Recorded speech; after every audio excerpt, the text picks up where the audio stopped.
Olá, eu vou começar mais uma aula de inglês, uma música da Avril Lavigne, que eu gosto de Avril Lavigne, eu gosto de ensinar o que eu gosto. E aqui tem muitas coisas a se falar, porque a Avril Lavigne é canadense e no Canadá se fala inglês e francês. Tem o Nickelback, tem o Jack Kerouac, que era um autor que eu gosto muito. Eu gosto muito do Canadá. É um país que precisa de mão de obra, que qualquer brasileiro que conseguir chegar lá sabendo fazer qualquer coisa assim, que a gente aqui rala, lá vai se dar bem, porque na nossa faixa etária dos 20 aos 40 anos, eles têm pouca população e o governo investe neles. E o Canadá foi colonizado por franceses e ingleses. Primeiro pelos franceses, depois chegaram os ingleses pelos Estados Unidos e tentaram conquistar o Canadá para formar os Estados Unidos, que seria um país ainda maior, né? Então, de certa forma, o Canadá é uma extensão dos Estados Unidos. Mas os ingleses conseguiram penetrar só no lado oeste, que é o lado esquerdo aqui, que a gente vê no mapa. O lado de cá é o lado leste, aqui se fala francês, mas aqui se fala inglês. No mapa lá, Canadá aqui. Aqui tem Vancouver e aqui tem Quebec. E Vancouver eu também lembro muito do Tony Hawk.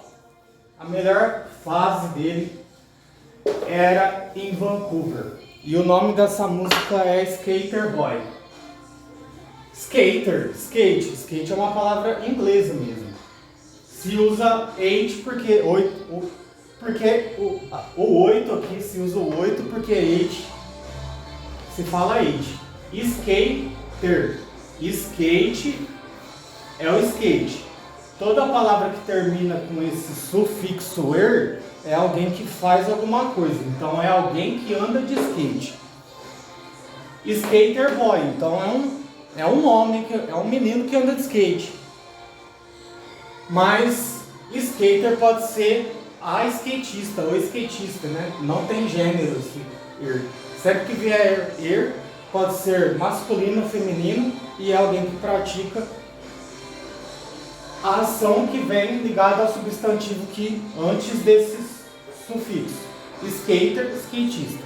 Boy, aqui vem com escrito boy, né? Boy. Eu achei estranho porque é boy, certo? Tá aqui, boy. Com Y e não com I. Mas eu pensei assim, é que os franceses aqui, eles chamam isso aqui de bois, né? Então, mas aí já é francês. Tá, mas já que eu tô falando do Canadá, ela tá bois. É uma maneira de tratar um namorado que ela tá falando aqui na música. Que essa música é também, como na aula anterior, de uma relação entre um menino e uma menina.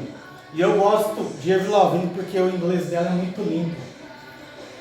Não é todo filme que eu ouço limpo, que eu consigo assistir em inglês limpo, mas porque a fluência mesmo a gente só alcança morando lá fora. Aqui a gente chega até no avançado. Aqui, a gente no Brasil, morando aqui. Tem que praticar muito para chegar no nível fluente com nativo de verdade.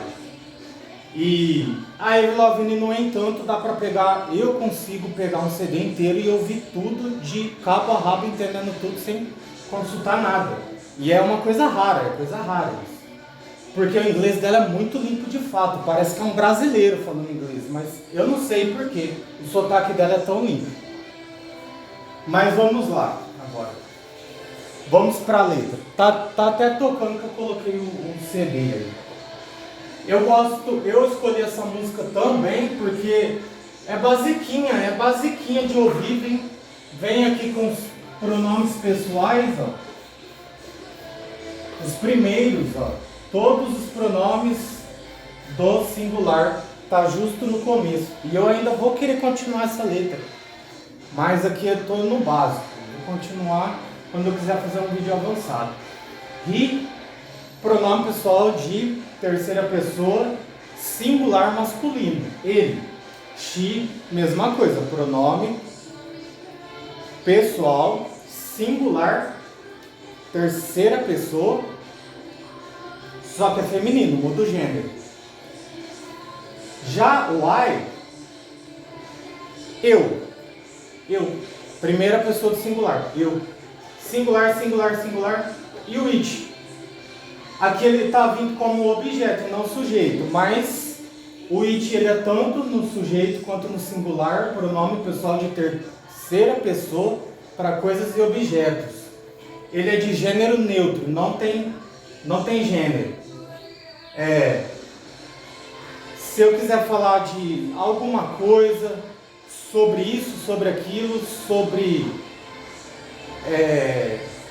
coisas, fatos e objetos, eu uso it, tanto como objeto direto quanto como sujeito. Aqui ele é objeto porque o sujeito da frase já é o I, né?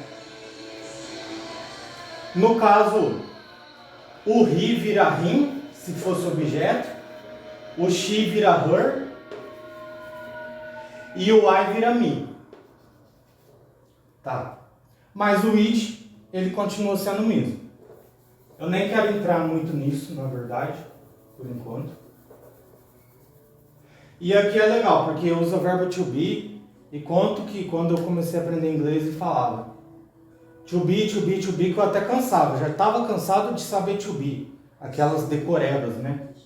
Que de quinta série, pelo menos meu ensino fundamental e médio foi assim, decorar to be para aquele restinho que eu achava mais importante, a gente vê pouco. Tá, mas aqui to be eu não ensino da mesma forma que eu aprendi com meus professores, né? Da forma que eu mentalizo. Eu acho melhor decorar mesmo. Verbo ser, estar no passado, para he é o was, para she é o was também. Esse é o verbo to be. Ele era, ela era. Ser, estar no passado simples, past simple. Sim, past simple. Isso aqui eu tenho que escrever. Essa gramática eu tenho que seguir. Mas não precisa ficar decorando a tabela, he is, she is, sabe? É perda de tempo. A maioria que deve estar assistindo já deve ter passado desse nível também. Então é algo que a gente pega fácil. Porque está em todo lugar, então não precisa ficar decorando tabela de he was, ele era, ela era. A boy. Aqui está usando boy, menino, e girl. Menino, vocabulário agora. Boy e girl. Menino, menino. No português o gênero é regular, né? A variação de gênero. Mas no inglês é irregular, porque uma palavra não tem nada a ver com a outra. Mas é legal que está na mesma letra e a gente absorve mais fácil. Boy e girl. Menino. E o a é um artigo indefinido, que é uma, uns, umas. Ele pode ser tanto feminino quanto masculino. Tanto é que ele vem antes de boy e ele está vindo antes de girl. Ele era um menino, ela era uma menina. Não está mudando nada, é uma. E se fosse boys, they were. Aí tem outra regra, desculpa. É só no singular, assim. É que em vários casos do inglês, ele vale para tanto gênero quanto singular e plural a mesma palavra, que é como o D do Beatles, D, Rolling Stones. Esse D, ele é tanto o, a, em português, o, a, quanto os e as. Mas esse a, ele é um ou uma. Quando entra no plural aqui, a gente usa outra palavra e outras regras gramaticais que aí que eu acho que é uma coisa que a gente precisa ver tabela e decorar e a coisa fica mais difícil. Mas enquanto está no to be, é to be, verbo ser, estar, verbo to be. E vamos lá. Aqui acabei o basicão, verbo to be. Tem aqui as pessoas dos singulares. e o verbo to be no passado e um pronome e um artigo indefinido, tanto para masculino quanto feminino, que é o a. Ele vem muito, um ou uma. Vem aqui, terceira parte. Can I make it more obvious? Eu. O que acontece no inglês? Sempre que a gente tem uma frase interrogativa, a gente precisa de um verbo auxiliar.